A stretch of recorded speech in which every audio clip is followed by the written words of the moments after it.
को जरूर मिलती है। कौन तुम्हारा खुटरा सकता है? ना वो मरे न ठागे जाए, जिसके नाम वसे मन माए। नहीं वो ठग सकता है, नहीं वो मर सकता है। जिसके अंदर नाम बसता है उसको पता है कि भगवान की जो इंसाफ है वो पूरा पूरा है। कोई एक चीज भी खा नहीं सकता है हमारी, एक पैसा भी खा नहीं सकता है। वो अगर हमारा होएगा तो हमारे को मिलेगा, अगर है ही दूसरे का तो दूसरे को मिलेगा। इसके लिए ज्ञानी बहुत संतोष में रहता है, बहुत शांति में, बहुत आनंद में रहता है। प्राल बुद्ध के ऊपर इस शरीर को छोड़ दियो, फेंक दियो, तो प्राल बुद्ध उसकी पहले पहले बनी पड़ी है। मेरा कोई भी खा नहीं सकता। ये भगवान का राज है, राम राज है, इसमें इंसाफ ही इंसाफ, जुल्म होता ही नहीं है। जो जुल्म देखता है वो जुल्म के मुंह में जाएगा। जुल्म है ही नहीं दुनिया में, कोई भी पक्षपात नहीं है इधर। भगवान के राज में इंसाफ है। जो तुमको दुख सुख पैसा बीमारी मौत ये वो जन्म से मरण तक जो तुम्हारे इस शरीर ने किया है वो इस शरीर को मिलेगा। थोड़ा सा भी नीचे ऊपर नहीं होगी बात। खाली तुम आया इधर प्राल बुद्ध का कर्म काटने के लिए। कर्म बनाओ नहीं, अभी बनाएगा तो फिर तुम्हारा जन्म मरण बनेगा। जो तुमको मिलता है उसको उसमें संतोष में रहो, शांति में रहो। गरीबी मिलती है, शाहूकारी मिलती है, तुमको क्या करने का? तुमको 2 रोटला खाने का है, पलंग 6 फुट जमीन का तुमको मिलेगा। बाकी चाहिए क्या? जो इतनी हण दुण जो करता है सारा दिन, रैट रेस करता है। जैसे रैट कैसी रेस करता है? चूहे की रेस देखी है? ऐसे ऐसे मर्दों की रेस है। सारा दिन माया चाहिए, ये चाहिए, ये चाहिए। ट्रेन में फटकता जाता है, इधर टैक्सी में जाता है, मोटर में जाता है। भाई किधर जाता है? माया में जाता है, माया कमाने जाता है। और ईश्वर के तरफ ऐसा रैट रेस करो तो हम देखे। परमात्मा की तरफ ऐसा आओ, भाग के आओ जैसे माया में जाता है। देखो कितना प्यार है तुम्हारा भगवान से।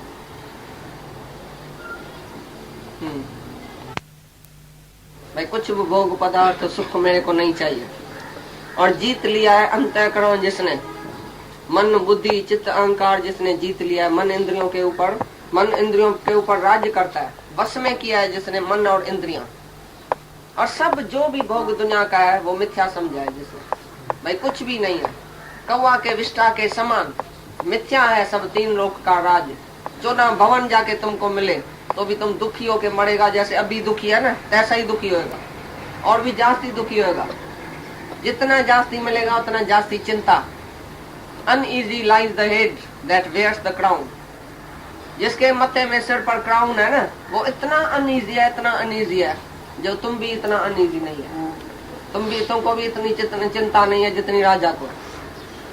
तो कितना भी तुमको मिलेगा, ये जो बोलता है जिज्ञासु, जो भोग की सामग्री को त्याग कर देवे। भाई कुछ भी सुख नहीं है दुनिया में, सुखों की इच्छा नहीं है। और जीत लिया है अंतःकरण, मन बुद्धि इंद्रियां जिसके वश में है, जिसने जीत लिया है। जिसकी इंद्रियां पैर मुख नहीं है, पैर कुछ नहीं देखती है, पैर नहीं दौड़ती है, पैर नहीं देखती है, पैर नहीं सुनती है। ये सब रस है।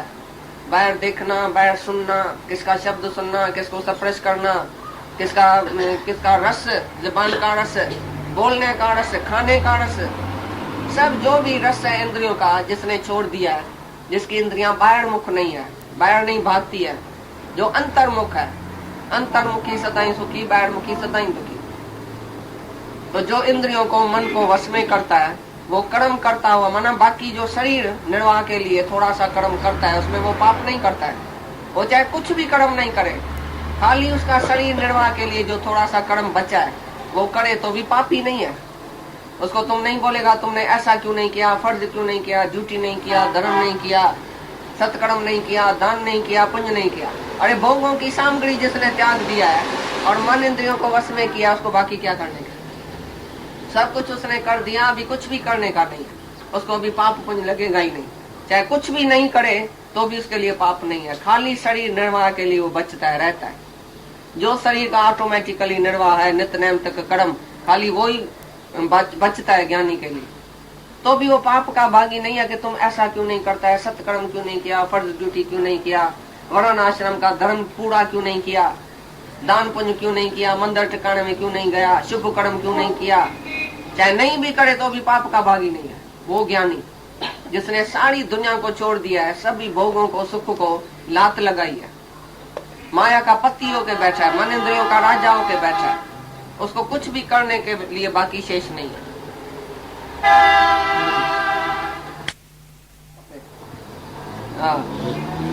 आप जो कुछ आप प्राप्त हो उसमें ही संतुष्ट रहने वाला और हर्ष शोक आदि द्वंद्वों से अतीत हुआ तथा मत्सरता अर्थात ईर्ष्या से रहित सिद्धि और असिद्धि में समित्व भाव वाला पुरुष कर्मों को करके भी नहीं बंधता है। हाँ जी, समित्व भाव में जो रहता है, सिद्धि असिद्धि में हसद सार वेर किसी बात में भी नहीं है, ईर्ष्या नहीं है कि ये मिले वो मिले, किसी से भी कंपटीशन नहीं है, इसको इतना है पर मेरे को इतना नहीं है। तो हर द्वंद्वों से हर विलायत में गए थे तो दुकान था जो हम उधर बैठते थे, तो बाजू में जो भी दुकान थे उसका मालिक नौकर बैठ आके खड़ा हो जाता है, ये ग्राहक किस दुकान में गया, ये मेरे दुकान में क्यों नहीं आया। वो जल के सड़ के आके इनको बोलता था, देखा हमारे दुकान का भी जो नौकर था वो भी बोलता, देखा फलाना ग्राहक इसके पास चला गया, हमारा ग्राहक उसके पास चला गया। सारा दिन ग्राहकों के ऊपर जो सेठ आपस में सूखता था और ऐसा बिल्ली की तरह कुत्ते की तरह भौंकता था, झगड़ा जेराम सब देख के हैरान हो गए। इतना जलन सड़न जेलसी, लखपति करोड़पति का दुकान, अगर उसका भी ग्राहक कोई इधर इस दुकान में आ गया तो वो आके बहरा से खड़ा हो जाता था, भैया मेरा ग्राहक इधर क्यों गया। तो अपना नौकर क्या करता था, भेजता था नौकर अपना वो बिल्कुल एंड तक, जहाँ से वो ग्राहक आवे तो हमारा जो नौकर है वो उधर उसी को ग्राहक को हमारे दुकान में लेके जाए, जैसे दूसरे किसी दुकान में नहीं जाए। आजकल गुरु भी ऐसे है, हमारा शिष्य इसके पास क्यों गया, हमारा शिष्य उधर क्यों गया। मत सरता मतलब ईर्ष्या, ईर्ष्या हसद सार कंपटीशन, हमारे को जाति शिष्य होना चाहिए, उसको शायद जाति शिष्य क्यों हुआ। तुम हरिद्वार में जाके देखो, संत साधु शूकता है एक दूसरे को, हमारा जाति है, हमारा इसका थोड़ा है, हमारे को जाति आश्रम है, इसका तो एक आश्रम है, हमारे गुरु को तो 10 आश्रम है उधर। इतना बड़ा गुरु है, जैसे बड़ा ऊंट होता है ना, जैसे तुम्हारा बड़ा गुरु है, क्योंकि शिष्य बहुत है उसको। जिसको बकरियां बहुत है वो समझता है ये शिष्य है, सब बकरियां उधर जाती है, बकरी उमड़े बूथ तक वो सब देह अध्यासी बकरियां, वो देह अध्यासी शिष्य होके नीचे जाके बैठता है। हमारा गुरु क्या नहीं है, हमारा गुरु क्या नहीं है। दादा बोलता था तुम गुरु का कभी भी प्रशंसा नहीं करना। जो दादा की प्रशंसा करता था ना, आप कैसा नहीं है, आप दादा क्या नहीं है, तो उसको गुंडा लगाता था, बोलता था हम तो है ही, लेकिन तुम कौन है गधा, पहले अपनी बात करो। ऐसे तो तुम सभी गुरुओं की जाके प्रशंसा करता है दुनिया में, हमारी भी आगे इधर प्रशंसा या कीर्ति करेगा, हम उसमें खुश नहीं होगा। तुम अपनी कीर्ति सुनाओ, तुमने क्या समझा। जैसे राजा जनक अपनी स्तुति गुरु को सुनाता है, तो मैं भी विश्व को धारण करने वाला हूँ, मैं भी आत्मा हूँ, मैं भी अपने को नमस्कार करता हूँ, मेरी धन में लालच नहीं है, मेरी स्त्री बेटे में लालच नहीं है, मैं एक तरफ स्त्री को देखता हूँ, एक तरफ मुर्दे को देखता हूँ, मैं एक ही हूँ, मैं उसमें समता भाव में रहता हूँ, मेरे को इस तरफ दुख है, इस तरफ सुख है, इस तरफ निंदा है, इस तरफ प्रशंसा है, मैं उसमें एक हूँ, मैं आत्मा हूँ, सारे सृष्टि को धारण करने वाला मैं आत्मा हूँ। ऐसी प्रशंसा के अपनी करता है गुरु के पास। ऐसा नहीं बोला गुरु जी तुम क्या नहीं है, तुम क्या नहीं है, ऐसा तो सब शिष्य बोलता है गुरु जी क्या नहीं है हमारा। सब अपने गुरु के ऊपर मोहित है, लेकिन अपने ऊपर कोई मोहित नहीं है कि मैं आत्मा हूँ। तो दादा बोलता था इधर हमारी प्रशंसा नहीं करना, तुम पहले अपनी प्रशंसा करो, तुमको क्या मिला है, तुम कितना सुधरा है, अपना फायदा सुनाओ। भाई गुरु की प्रशंसा किया तो क्या हुआ, गुरु तो है ही भगवान ना, उसकी तो करो या नहीं करो तो भी उसकी है ही प्रशंसा। तुम उसको खुश करने के लिए नहीं आओ, अपने को खुश करो, अपना आप देखो, अपना आप पहचानो, सेल्फ रियलाइज करो, तो अपना मैं कौन हूं, मैं क्या हूं, तभी गुरु खुश होगा। तो अभी ये आत्मा में चुका है। भगवान भी घड़ी घड़ी अर्जुन को बोलता है अभी तुम क्या समझता है, अभी तुम क्या समझता है। वो भी घुटा हुआ तुम्हारे जैसा था, मूर्ख बैठ गया पिछाड़ी तक, 18 तक नहीं बोले भाई मेरा संसार दूर हो गया। जब 18 पूरा होता है तब भी मस उसके मुंह से निकलता है अभी भगवान अच्युत पार ब्रह्म परमात्मा तुम्हारे अध्यात्मक ज्ञान से मेरे मन का संसार भ्रम सब दूर हो गया है, अभी तुम्हारी कृपा से मेरा मोह नष्ट हो गया, अभी मैं निष्ठा में।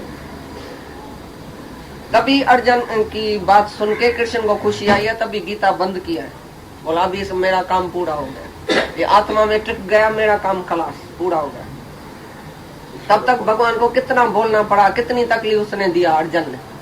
तभी तो एक आदमी था जो घास खाता था सूखा, और तलवार नंगी इधर रखी। अर्जुन को एक दिन अहंकार आ गया, भगवान को बोला दिल में, तो मेरे जैसा कोई भगत है क्या? मैं क्या नहीं, मैं तो इसका बहुत प्यारा भगत हूँ, मेरा रथ भी चलाने वाला था, मेरा ऐसा था, मेरा योग खेम उठाया, मैं बहुत भगत हूँ। तो एक दिन भगवान ने उसके अहंकार गंवाने के लिए एक जगह से आके गुजरा, तो उधर एक आदमी बैठा था, सूखा घास खाता था और तलवार नंगी इधर थी। अर्जुन ने बोला ये कैसा आदमी है, घास भी सूखा खाता है, माना ऐसा आंशिक जो कि भाई हरा घास भी नहीं खाता है क्योंकि उसमें विश्वास है, ऐसा आंशिक, और इधर तलवार क्यों रखा है, किसको मारने के लिए? अर्जुन को बोला जाके देखो तो सही, आगे पूछो तो सही। आया, भाई तुम ऐसा श्वास घास खाता है और तलवार किसके लिए रखा है? बोला 4 आदमियों को नाश करने के लिए। बोला 4 आदमी कौन सा? बोला पहले तो अर्जुन। अर्जुन में जरा कांपने लगा, बोला क्या बात है, हमने क्या किया? दिल में बोला अर्जुन ने कौन सा पाप किया था? बोला वो सारा दिन भगवान को इतनी तकलीफ दिया, इतनी तकलीफ दिया, रथ भी बेचारे ने भगवान ने चलाया और घोड़ा भी उसने चलाया, घोड़े सवार बना के उसको बिठाया, ऐसी इंसल्ट किया भगवान की, तो भी गधे का बेटा रोज भगवान को कहता है मेरे जैसा कोई भगत नहीं है, मैं तुम्हारा बड़ा भगत हूँ। उसको तो पहले मारने का। तो अर्जुन बेचारा तो थर थर कांपने लगा, लेकिन उसने नहीं बोला कि मैं अर्जुन हूँ। बोला दूसरा नंबर कौन? दूसरा नंबर द्रौपदी। बोला उसने क्या किया? बोला बेचारे भगवान को कहाँ से बुलाया, द्वारकावासी, वृंदावनवासी, मथुरावासी, कितनी तकलीफ हुई भगवान को आने और जाने में, ट्रेन में आवे फिर चला जाए, फिर हवाई जहाज में आए फिर चला जाए। आखिर बेचारी को बोला तो भाई घटवासी, तो भगवान को तकलीफ में बुलाया तो इधर आओ हमारी साड़ी उतरती है। बेवकूफ, भगवान उधर नहीं है क्या? तुम्हारे अंदर नहीं बैठा है? उधर से बुलाते हैं, भगवान को तकलीफ देता है। दादा भी बोलता था तुम मेरे को बोलेगा उसी वक्त जल्दी आना, मुझको न भूल जाना। कोई बोलता है दादा मैंने जब मरूं तो तुम आना, हम नहीं आएगा तुम्हारे मरने पर। तुम मरता क्यों है गधा जो हमको आना पड़े तुम्हारे पास? तुम कभी भी मरना ही नहीं जो हमको आना पड़े तुम्हारे पास। तुम आज ही बोलो मेरे को गुरुजी मैं नहीं मरूंगा, मैं अमर आत्मा हूँ, कभी नहीं बुलाना तो मैं मरूंगा, तुम आना, तो मैं समझूंगा तुम नरक में जाएगा, क्योंकि मरता है। जो जाने मैं मरता हूँ तो कुंभी पाक नरक में जाएगा, लेकिन अभी मेरे को बता के जाओ कि मैं नहीं मरूंगा, अभी विश्वास रखो कि मैं अमर आत्मा हूँ। दूसरा नंबर द्रौपदी, तीसरा नंबर प्रहलाद। भाई भगवान को तपते हुए थंबे से बोला तो निकल के आओ। ऐसा बेचारा हमारा भगवान तपे थंबे से निकल के आया, ऐसा उसको जलने वाला थंबा, उसी से बोला तुम निकल के आओ, इतनी तकलीफ दिया भगवान को। और चौथा नंबर नारद, सारा दिन भगवान की नींद पिटाता है, हरे राम राधे श्याम, हरे राम राधे श्याम, हरिओम हरिओम, नारायण नारायण करता है। बेवकूफ है, नारायण अंदर बैठा है, तुम जुबान से नारायण को बाहर निकाल देते हैं। ऐसा आवाज करता है, भगवान की नींद खराब करता है, तुम आराम करने नहीं देता है भगवान को। अर्जुन तो बेचारा दौड़ दौड़ के आया कृष्ण के पास, आके चरणों में गिर गया। भाई हमारे से जो अहंकार होता है कि मैं सच्चा भगत हूँ तुम्हारा, आज मेरा अहंकार ही चला गया, तुम ही सब कुछ है, हम कुछ नहीं है। भगत बनने में भी अहंकार आता है, इसके लिए जल्दी भगवान बनो। भगवान नहीं बनेगा तब तक अहंकार ही रहेगा, देहध्यासी अहंकारी, मैं इसका भगत, मैं उसका भगत, मैं उसका भगत, मैं कृष्ण का, तो ये राम का है, राम कम है, नानक कम है, फलाना मेरा जो गुरु है वो जास्ती है, मेरा गणेश भगवान जास्ती है, तुम्हारा शिव भगवान कमती है, क्योंकि चूहे पर सवारी करता है। गणेश किधर सवारी करता है, किसके ऊपर? चूहे पर। और शिव भगवान बैल पर। अच्छा, तो एक दूसरे से झगड़ा करता है, तुम्हारा भगवान अच्छा नहीं है, हमारा भगवान अच्छा है। हाँ, बूंद ब्रह्म ज्ञान की मस्त करे दिन रैन। पहले बोला निष्काम, निरासक्त, अपने आत्मा में तृप्त, वो जो भी कर्म करेगा वो यज्ञ किया उसने। चाहे तुम रंध्रे में जाके पकाते हैं, सबको खिलाते हैं, कोई भी सेवा सुबह से रात तक करते हैं, वो तुम्हारा यज्ञ होना चाहिए जब दूसरे के भले के लिए हो, और उसमें तुम्हारा अपमान नहीं होवे कि मैं करता हूँ। चाहे तुम धंधा करता है तो भी तुम नहीं बोलो कि मैं सेठ हूँ, ये नौकर है, ये ग्राहक है। अरे ग्राहक भी भगवान, सेठ भी भगवान, नौकर भी भगवान, पत्ते वाला भी भगवान, ऑफिसर भी भगवान, क्लार्क भी भगवान, सब जब भी भगवान समझेगा तभी जो तुम उधर सेवा करेगा। तो ग्राहक को खुश करने के लिए तुम वो चीज उसको दियो, उसमें ठगी नहीं करो, अपना लोभ लालच नहीं रखना, जिसमें ग्राहक खुश हो जाए, माना भगवान खुश हो जाए। दादा ऐसा धंधा करता था जो पहले ग्राहक से पूछता था तुमको कौन सी चीज चाहिए, तो मैं तुमको मंगा के दूंगा ब्लैक से। तो उसको लिखाती थी, ये मेरे को ये चाहिए, मेरे को ये चाहिए, मेरे को ये चाहिए, खास ऑर्डर देके वो चीज मंगाता था। और उसको बोलता था तो जितना भी तुमको फायदा ठीक लगे उतना देना, हम खाली तुमको खुश करेगा। भला ये चीज तुमको पसंद है? बोला पसंद है। पसंद है तो तुम कितने भी फायदे में थोड़े में थोड़ा फायदा दियो तो भी हम खुश है, लेकिन तुम खुश है? ग्राहक को बोलता है। ग्राहक बोला हम बड़ा खुश है, हमको बहुत अच्छी चीज दिया है।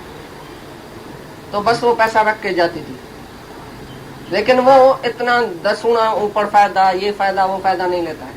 वो बोलता था जिसमें ये ग्राहक खुश हो जाए। कबीरदास चादर उनता था, तो ग्राहक जब ये आता था तो उसको चादर पहनाता था। बोलता था तुमको पसंद है चादर? बोलता बहुत पसंद है। बस हमारा भगवान आज बहुत पसंद हो गया, क्योंकि चादर हमारी पसंद है उसको। ऐसे ग्राहक को भगवान समझता था।